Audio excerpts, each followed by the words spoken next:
السلام علیکم ورحمۃ اللہ وبرکاتہ۔ بسم اللہ الرحمن الرحیم۔ صرف 5 منٹ کا مدرسہ قرآن و حدیث کی روشنی میں۔ ایک محرم الحرام۔ نمبر 1، اسلامی تاریخ۔ اللہ تعالیٰ نے قلم کو پیدا کیا۔ اللہ تعالیٰ ہمیشہ سے ہے اور ہمیشہ رہے گا۔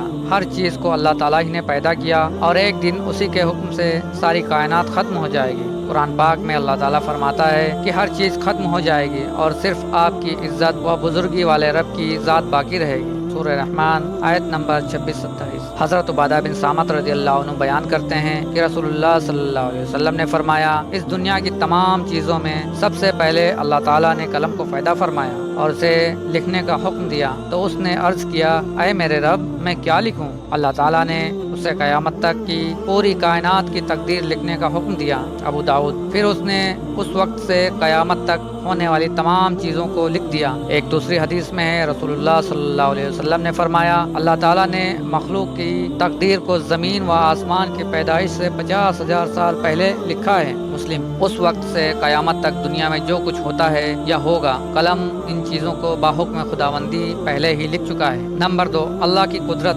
آسمان۔ اللہ تعالیٰ نے ہمارے اوپر مضبوط آسمان بنایا ہے روشنی کے لیے۔ اس میں چاند، سورج اور چمکدار ستارے بنائے اور اسی نے بغیر سہارے کے اس کو زمین پر گرنے سے روک رکھا ہے، جبکہ انسان ہلکی سی چیز کو بھی بغیر سہارے کے روک نہیں سکتا، مگر اللہ تعالیٰ نے ہزاروں سال سے آسمان کو بغیر ستونوں کے روک کر اپنی زبردست قدرت کا اظہار کیا اور لوگوں کو اس میں غور و فکر کرنے کی دعوت دیتے ہوئے فرمایا، کیا وہ نہیں دیکھتے کہ آسمان کو بغیر ستونوں کے کیسے بلند کیا گیا ہے؟ نمبر 3، ایک فرض کے بارے میں چند باتوں پر ایمان لانا۔ رسول اللہ صلی اللہ علیہ وسلم نے فرمایا، جب تک کوئی بندہ ان 4 باتوں پر ایمان نہ لائے وہ مومن نہیں ہو سکتا۔ اس بات کی گواہی دے کہ اللہ کے علاوہ کوئی عبادت کے لائق نہیں۔ نمبر 2، اس کی بھی گواہی دے کہ میں اللہ کا رسول ہوں، اس نے مجھے حق کے ساتھ بھیجا ہے۔ نمبر 3، مرنے اور پھر دوبارہ زندہ ہونے کا یقین رکھے۔ نمبر 4، تقدیر پر ایمان لائے۔ ترمذی۔ نمبر 4، ایک سنت کے بارے میں،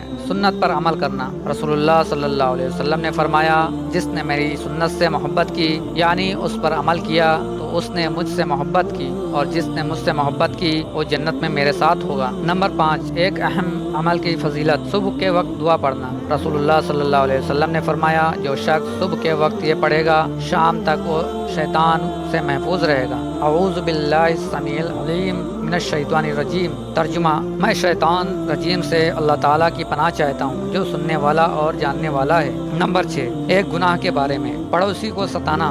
رسول اللہ صلی اللہ علیہ وسلم نے فرمایا، وہ آدمی جنت میں داخل نہ ہو سکے گا جس کے ظلم و ستم سے اس کے پڑوسی محفوظ نہ ہوں۔ نمبر 7، دنیا کے بارے میں، حلال و حرام کو سمجھو۔ رسول اللہ صلی اللہ علیہ وسلم نے فرمایا، عنقریب ایک ایسا زمانہ آنے والا ہے جس میں آدمی کو یہ بھی پرواہ نہ رہے گی کہ مال حرام ہے یا حلال۔ نمبر 8، آخرت کے بارے میں، قیامت میں مجرموں کی حالت۔ قرآن میں اللہ تعالیٰ فرماتا ہے، اعمال کا رجسٹر سامنے رکھ دیا جائے گا تو اس وقت تم مجرموں کو دیکھو گے کہ وہ لوگ ان اعمال ناموں میں لکھی ہوئی چیزوں سے ڈر رہے ہوں گے اور افسوس کر رہے ہوں گے، ہائے ہماری کم بختی، یہ کیسا دفتر اور رجسٹر ہے جس نے نہ کوئی چھوٹا عمل چھوڑا اور نہ بڑا، سب ہی اس میں محفوظ ہیں۔ نمبر 9، طب نبی سے علاج تقدیر کے خلاف نہیں۔ حضرت ابو خزامہ رضی اللہ عنہ بیان کرتے ہیں کہ ایک شخص نے رسول اللہ صلی اللہ علیہ وسلم سے عرض کیا، اے اللہ کے رسول، ہم لوگ جو جھاڑ پھونک اور دواؤں کا استعمال کرتے ہیں اور پرہیز کرتے ہیں تو اس سے تقدیر الہی کی مخالفت تو نہیں ہوتی؟